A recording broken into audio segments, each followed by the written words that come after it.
amazing success at the box office. It's seeing so much love and appreciation. Everyone's work is being appreciated.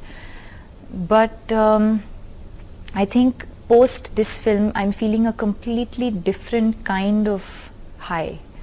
And there is a sense of people sending a lot of blessings. It's almost feeling like a spiritual sort of experience the last couple of days. Right. Deepika, you have worked really hard to come where you have. All of us look at you on screen and we enjoy your performances. There is so much of recognition in the film reviews and there are awards decking up your house. But a lot of people forget the fact that it didn't come easy. There were auditions and there was obviously your first film which was a blockbuster. It has been a very an uphill and a downhill journey. What has been the one biggest sacrifice, if I had to ask you, that you've made throughout, and the biggest lesson you've learned of the journey? Well, if you ask me one sacrifice, I think that's very, very easy to answer that question, is the fact that I moved away from their home at a very, very young age to pursue their dreams, and I'm sure it is for them as well. But if I had to choose for myself, I would definitely say the fact that I've moved away from my home, that I don't get to wake up every morning and see my parents' face or my sister's face, to not be a part of their life every single day. When I was in my teens, all I wanted to do was to just get out and pursue my dreams, not realizing at that point that it actually means so much more. And today I've understood the decision that I made more than 10 years ago. I understand today what a big decision that was. So there are days where I wake up and I feel like, sometimes you come back from a tiring day and you just want your mother to give you some like hot food, sure, or just someone to sit and talk to you, sure, or in stressful times your father to talk to you, or so it's that's probably what I miss, and I would call a sacrifice. In every other way, I think it was expected. I think the fact that I was also an athlete has taught me the importance. My father says that the 3 Ds: discipline, dedication, and determination. I knew this very, very early on in my life, and I've used a lot of that in my film career as well. And then, of course, like you said, the ups and downs of the career, but also of the fact that people didn't really appreciate the work that I did initially. Even though I feel like I had one of the best debuts that any female has ever had, a lot of people questioned my performance. And I think all of that has made me the person that I am today. I think I took all of that criticism, and even today, if there's any criticism sure, that comes my way, I always try and take it in a positive way, and try and always do better than what I have done in the past. Right. How do you react to this this quote when somebody says that she has become Sanjay Leela Bhansali's muse and he is obsessed with her to a different level in terms of the way he portrays you on screen? A lot of actors and actresses would definitely be jealous. The way, the canvas that he gives you is beautiful. It's not just the color and texture. What do you make of that? I think that the relationship that he and I share is very, very different from the relationship that I share with some of my other directors.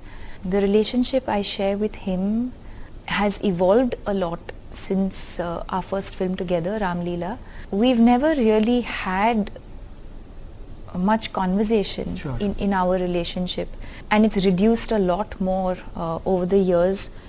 The communication we share is through the eyes and in our smiles.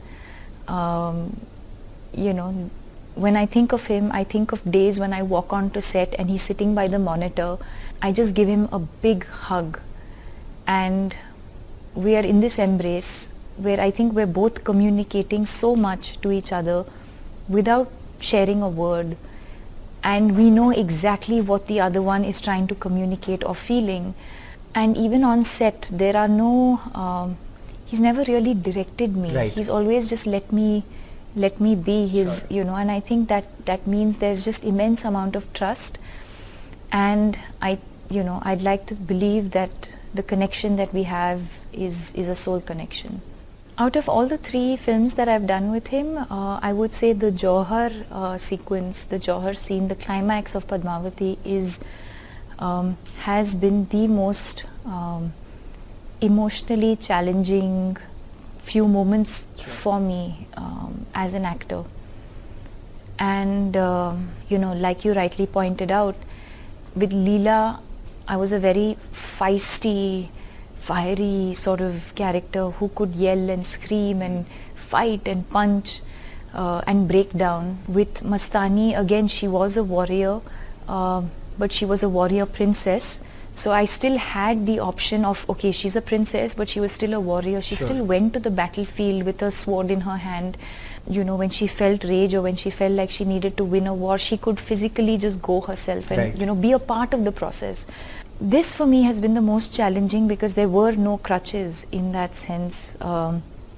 She's a queen over here, and there are moments where she, especially in the second half, she kind of holds fort. Right.